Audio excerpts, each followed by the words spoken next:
الحمدللہ وکفا وسلام علی عبادہ الذین اصطفیٰ خصوصاً علی سید الانبیاء علیہ التحیۃ والثناء اما بعد فاعوذ باللہ من الشیطان الرجیم بسم اللہ الرحمن الرحیم ولا تسأموا ان تکتبوہ صغیرا او کبیرا الی اجلہ ذالکم اقسط عند اللہ وَأَقْوَمُ لِلشَّهَادَةِ وَأَدْنَىٰ أَلَّا تَرْتَابُوا إِلَّا أَن تَكُونَ تِجَارَةً حَاضِرَةً تُدِيرُونَهَا بَيْنَكُمْ فَلَيْسَ عَلَيْكُمْ جُنَاحٌ أَلَّا تَكْتُبُوهَا وَأَشْهِدُوا إِذَا تَبَايَعْتُمْ وَلَا يُضَارَّ كَاتِبٌ وَلَا شَهِيدٌ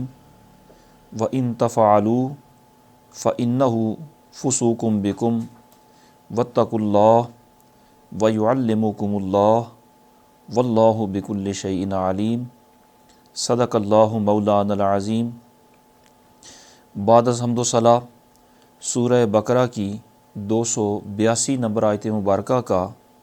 آخری حصہ آپ نے سماعت فرمایا۔ اس سے پہلے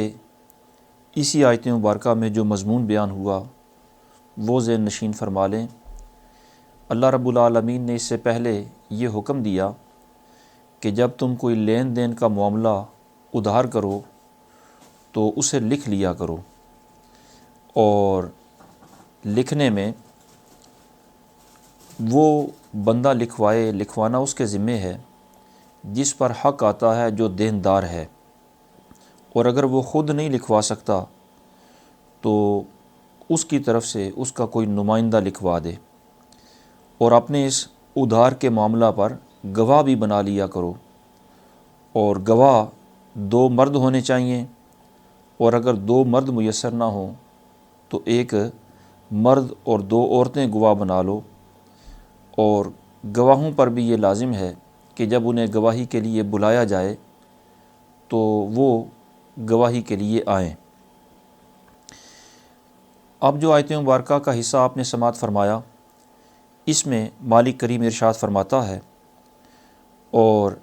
اسے بھاری نہ جانو کہ دین یعنی قرض تھوڑا ہو یا زیادہ، اس کی میعاد یعنی ادائیگی کا وقت تک وہ لکھ لو، یعنی اسے لکھنا یہ بھاری نہ جانو، خواہ قرض تھوڑا ہو یا زیادہ۔ یہ اللہ کے نزدیک انصاف کی بات ہے، اس میں گواہی خوب ٹھیک رہے گی، اور یہ اس سے قریب ہے کہ تمہیں شبہ نہ پڑے، مگر یہ کہ کوئی سر دست کا سودا دست بدست ہو تو اس کے نہ لکھنے کا تم پر گناہ نہیں، اور جب خرید و فروخت کرو تو گواہ بنا لو، اور نہ کسی لکھنے والے کو ضرر دیا جائے نہ گواہ کو، اور جو تم ایسا کرو تو یہ تمہارا فسق ہوگا، اور اللہ سے ڈرو، اور اللہ تمہیں سکھاتا ہے، اور اللہ سب کچھ جانتا ہے۔ اتنے حصہ آیت کا صاف لفظوں میں اور سادہ لفظوں میں مفہوم یہ ہے کہ لین دین کا معاملہ، وہ چھوٹی رقم کا معاملہ ہو یا بڑی رقم کا معاملہ ہو، اسے لکھنے میں سستی اور غفلت نہ کیا کرو۔ اسے لکھ لینا یہ اللہ کے نزدیک انصاف والی بات ہے، اور بوقت ضرورت اگر لکھا ہوا ہوگا تو گواہی بھی خوب اچھی طرح سے دے سکو گے، اور اس میں لکھے ہوئے میں بھولنے کا بھی خدشہ بہت کم ہوتا ہے۔ تو اس لیے اگر کوئی ادھار مالی معاملہ ہو تو اسے لکھ لیا کرو۔ البتہ اگر کوئی نقد سودا کر رہے ہو، نقد تجارت ہو رہی ہے، تو وہ اگر نہ بھی لکھو تو تم پر گناہ کوئی نہیں۔ البتہ جب خرید و فروخت کرو، خواہ وہ نقد ہی کرو، تو اس پر بھی گواہ بنا لو تو یہ بہتر ہے۔ اور جب ادھار ہو معاملہ، مالی معاملہ، تو اسے ظاہر لکھنا ہے، تو جو لکھنے والا ہے اسے نقصان نہ پہنچایا جائے۔ اسی طرح تمہارے معاملے کا جو گواہ ہے اس گواہ کو بھی نقصان نہ پہنچایا جائے، اور اگر کوئی لکھنے والے کو نقصان پہنچائے یا گواہ کو ضرر اور نقصان پہنچائے تو یہ فسق ہے، نافرمانی ہے۔ اللہ رب العالمین سے ڈرو، اللہ تمہیں یہ احکام سکھاتا ہے اور اللہ سب کچھ جانتا ہے۔ اتنے حصے میں جو الفاظ استعمال ہوئے ان الفاظ کا مفہوم سماعت فرمائیں۔ ارشاد فرمایا ولا تسعموا ان تکتبوہ صغیرا او کبیرا الی اجلہ، کہ معاملہ خواہ چھوٹا ہو یا بڑا ہو، جب ادھار ہو تو اس کی میعاد اور اس کی مقررہ مدت تک لکھنے میں سستی نہ کرو۔ لا تسعموا، یہ لفظ سعامن سے بنا ہے، اس کا معنی ہوتا ہے دل میں تنگی پیدا ہونا، ملال پیدا ہونا، کوتاہی کرنا، اکتا جانا، سستی اور غفلت کرنا، یہ سارے ہی معنی یہاں پر مراد ہو سکتے ہیں۔ مقصد یہ ہے کہ وہ قرض تھوڑا ہو یا زیادہ، اس کی تحریر میں کوتاہی نہ کرو، سستی کا مظاہرہ نہ کرو، لکھنے سے ملال نہ کرو، اسے لکھ لو تو یہ بہتر ہے۔ فرمایا الا ان تکون تجارتا حاضرتا تدیرونہا بینکم، ہاں اگر نقد تجارت ہو رہی ہو کہ دونوں طرف سے چیز نقد ہے، لینے والا نقد لے رہا ہے اور دینے والا نقد دے رہا ہے، اور دونوں اپنی اپنی چیزوں پر قبضہ بھی کر رہے ہیں، تو اسے نہ بھی لکھا جائے تو اس پر کوئی حرج نہیں، لیکن اس پر بھی گواہ بنا لو۔ پھر فرمایا ولا یضار کاتب ولا شہید، یہاں لفظ لا یضار جو کلام الہی میں استعمال ہوا، اس کو معروف بھی سمجھا گیا ہے اور اس کو مجہول بھی سمجھا گیا ہے۔ اس کو اگر معروف سمجھیں تو اس کا مطلب یہ ہے کہ کاتب، لکھنے والا، اور گواہ یہ کسی کو نقصان نہ پہنچائیں، یعنی لکھنے والا نقصان نہ پہنچائے، اس کا مطلب یہ ہے کہ جو سودا ہوا اس کو کمی بیشی کے ساتھ نہ لکھے یا لکھنے میں کسی کی جانبداری نہ کرے۔ اسی طرح گواہ کسی کو نقصان نہ پہنچائے، اس کا مطلب یہ ہے کہ اس کی گواہی کی جب ضرورت ہو تو وہ گواہی دے، اور جو واقعہ ہے وہ بے عین ہی گواہی میں بیان کرے، وہ گواہی میں کمی بیشی نہ کرے یا گواہی دینے میں ٹال مٹول نہ کرے، تو یہ دونوں فریقین میں سے کسی کو بھی نقصان نہ پہنچائے، نہ کاتب اور نہ گواہ۔ اور اگر لا یضار صیغہ مجہول کے ساتھ ہو تو اس کا معنی یہ ہوگا کہ کاتب کو نقصان نہ پہنچایا جائے اور گواہ کو نقصان نہ پہنچایا جائے۔ کاتب کو نقصان پہنچانے کا مفہوم یہ ہوتا ہے کہ کاتب اگر اجرت پر لکھتا ہے تو اسے اس کی اجرت نہ دی جائے، یا کاتب وہ کہتا ہے کہ میں اس وقت مصروف ہوں، کسی اور سے لکھوا لو، تو اسے خواہ مخواہ مجبور کیا جائے کہ نہیں اسی وقت تم ہی لکھ کر دو، تو یہ کاتب کو تکلیف دینے والی بات ہے۔ اسی طرح گواہ کو نقصان نہ پہنچایا جائے، اس کا مطلب یہ ہے کہ گواہی دینے کے لیے اگر کہیں دور جانا ہو، سفر کے اخراجات اٹھتے ہوں، تو اس کو اس سفر کے اخراجات کا ذمہ دار گواہ کو نہ بنایا جائے، بلکہ جس کے حق میں اس نے گواہی دینی ہے اس پر یہ لازم ہے کہ وہ اس کے اخراجات برداشت کرے۔ اسی طرح اگر گواہ بیمار ہے اور وہ اس وقت جا نہیں سکتا تو اس کو اسی وقت جانے پر مجبور نہ کیا جائے، تو صیغہ مجہول کے ساتھ اس کا معنی یہ ہوگا کہ کاتب اور گواہ کو نقصان نہ پہنچایا جائے۔ پھر ارشاد فرمایا آیت مبارکہ کے اس حصے کا شان نزول یہ بیان کیا گیا کہ جب یہ آیت مبارکہ کا ابتدائی حصہ کہ ولا یأبی کاتب ان یکتب کما علمہ اللہ فلیکتب، یہ حصہ نازل ہوا، اس کا معنی یہ ہے کہ کاتب لکھنے سے انکار نہ کرے، لکھے جیسے اللہ نے اسے حکم دیا۔ تو جب یہ حصہ نازل ہوا تو بعض لوگ جب آپس میں معاملہ کرتے تو وہ کسی کاتب کے پاس آ کر اس معاملہ کی تحریر کرنے کی فرمائش کرتے۔ اگر اتفاق سے کاتب اس وقت مصروف ہوتا اور کہتا کہ مجھے اس وقت مصروفیت ہے، تم کسی اور سے جا کر یہ تحریر لکھوا لو، تو وہ فریقین اسے مجبور کرتے اور کہتے کہ تجھے یہ دستاویز لکھنے کا اللہ نے حکم دیا ہے، تم انکار کیسے کر سکتے ہو، اور اپنی مصروفیت کا کیسے عذر پیش کر سکتے ہو؟ اللہ نے حکم دیا ہے لکھو، اور اسے لکھواتے، اس سے لکھوائے بغیر اسے نہ چھوڑتے، مجبور کرتے، جس سے کاتبوں کو، لکھنے والوں کو بہت مشقت اور دشواری پیدا ہوئی۔ تو ان کی آسانی کے لیے اللہ رب العالمین نے آیت مبارکہ کا یہ حصہ نازل فرمایا کہ ولا یضار کاتب ولا شہید۔ آیت مبارکہ کے اس حصے میں علماء نے جن مسائل شرعیہ کا استنباط فرمایا، ان میں مسئلہ یہ ہے کہ اگر معاملہ ادھار کا ہو پھر تو اللہ رب العالمین نے مستحب قرار دیا اور حکم فرمایا کہ یہ حکم استحبابی ہے کہ اس معاملے کو لکھ لیا کرو، اور ساتھ ہی اسی آیت مبارکہ میں یہ وضاحت فرما دی کہ اگر تجارت لین دین نقد ہو، یعنی خریدنے والا بھی خریدی ہوئی چیز پر قبضہ کر لے اور بیچنے والا اپنی جو رقم اس نے لینی ہے اس پر قبضہ کر لے، یا جو بھی جنس اس نے لینی ہے وہ اس پر قبضہ کر لے، دونوں فریقین عوضین پر قبضہ کر لیں، تو اس عقد کی تحریر لکھنا ضروری نہیں، البتہ اس پر گواہ بنا لے تو یہ افضل ہے۔ اور آیت مبارکہ میں وضاحت کے ساتھ یہ مسئلہ بیان کیا گیا۔ دوسرا مسئلہ اسی آیت کریمہ کے ضمن میں ان الفاظ سے کہ ولا یضار کاتب ولا شہید، ان سے یہ بیان کیا گیا کہ کاتب اور گواہ کے لیے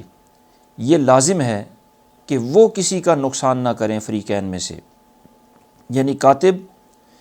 جو معاملہ ہوا نہ اس سے کم لکھے نہ اس سے زیادہ اپنی طرف سے کوئی بات لکھے، اور اسی طرح اگر کاتب لکھنے کی اجرت مانگتا ہے یا لیتا ہے تو وہ وہی اجرت مانگے اور لے جو روٹین کے مطابق اجرت اس کی ہو سکتی ہے۔ اسی طرح وہ لکھتے ہوئے کسی کی جانبداری بھی نہ کرے، اور یہی معاملات گواہ کے لیے بھی ہیں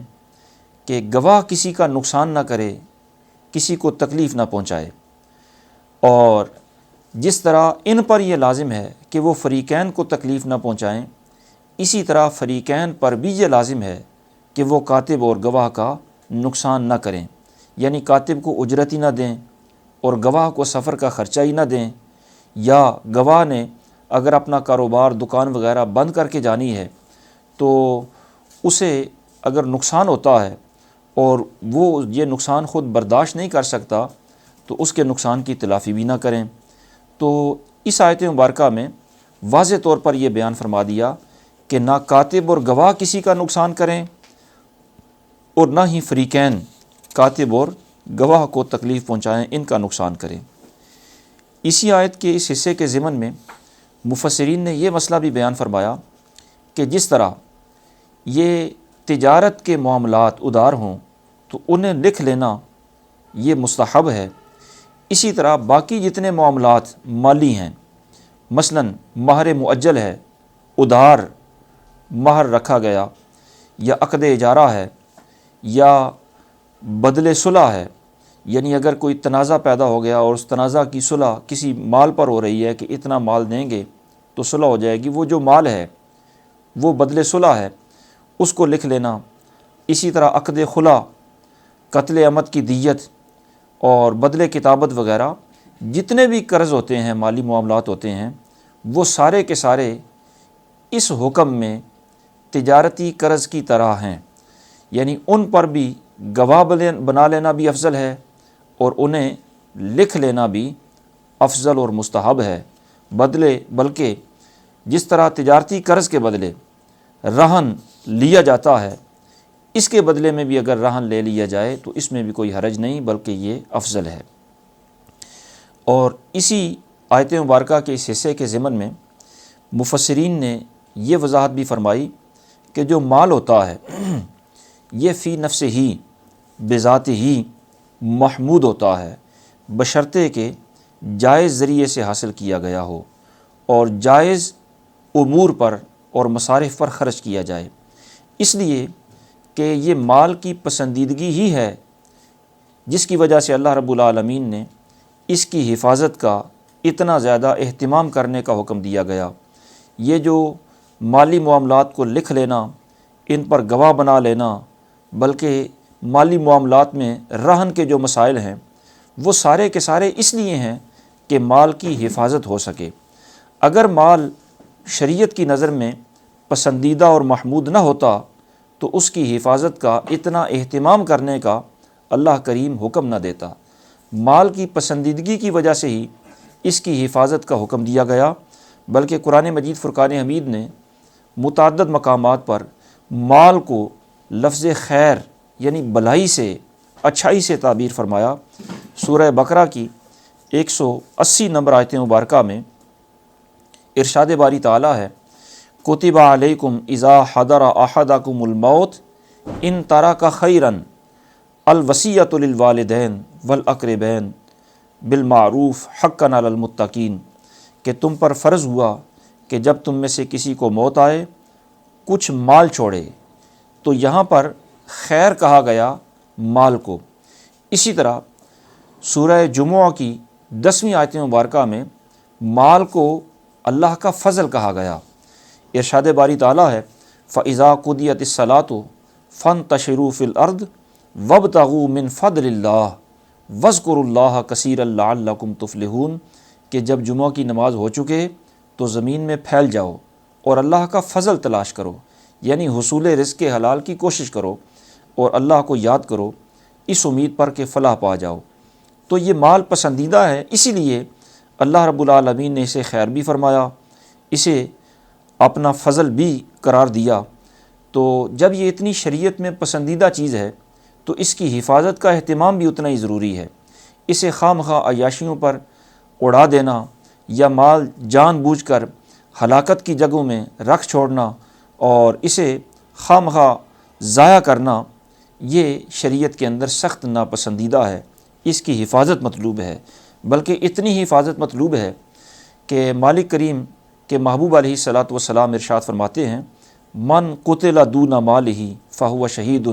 جو اپنے مال کی حفاظت کرتے ہوئے شہید ہو گیا وہ بھی شہید ہی ہے۔ تو مال بے نفس ہی پسندیدہ اور محمود ہے، البتہ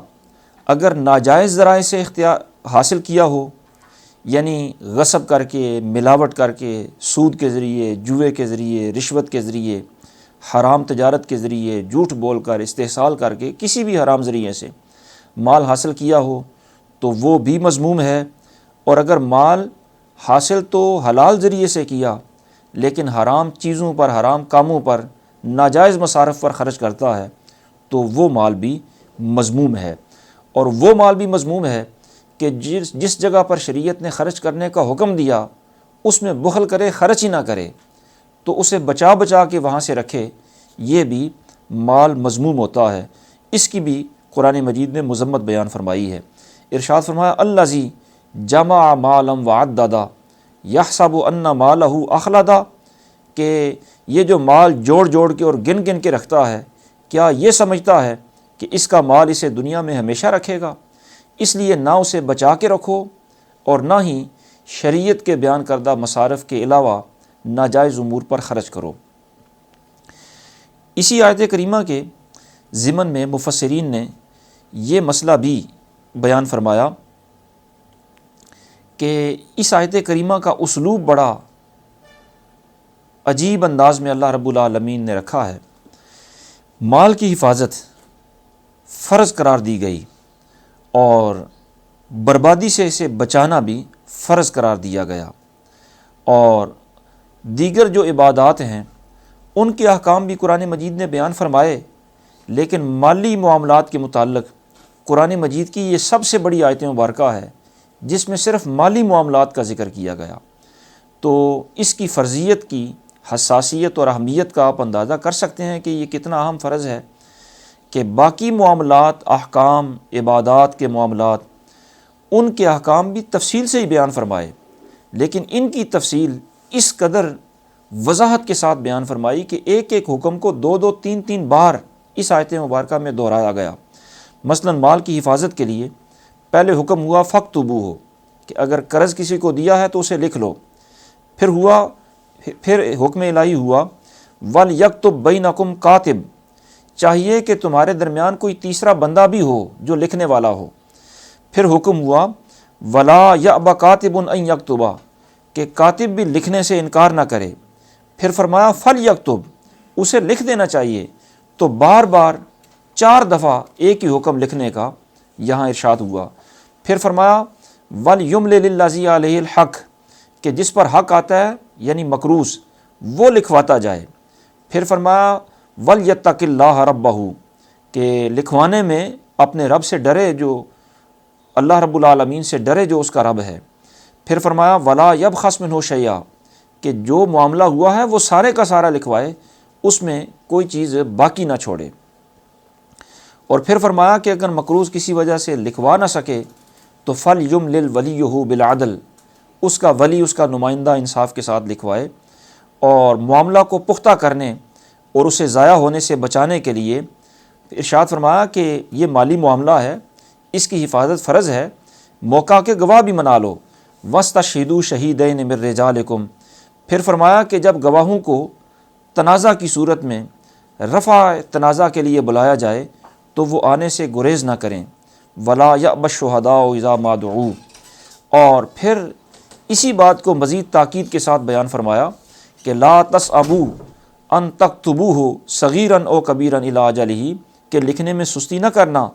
پھر فرمایا کہ یہ لکھنا اور گواہ بنا لینا، یہ اس میں فائدے بڑے ہیں۔ ذَلِكُمْ أَقْسَطُ عِندَ اللَّهِ وَأَقْوَمُ لِلشَّهَادَةِ وَأَدْنَىٰ أَلَّا تَرْتَابُوا، تو یہ ساری تاکیدیں مال کی حفاظت کے لیے ہیں، اس لیے مال کی حفاظت فرض ہے، اسے ہلاکت سے بچانا بھی فرض ہوتا ہے۔ اسی آیت کے ضمن میں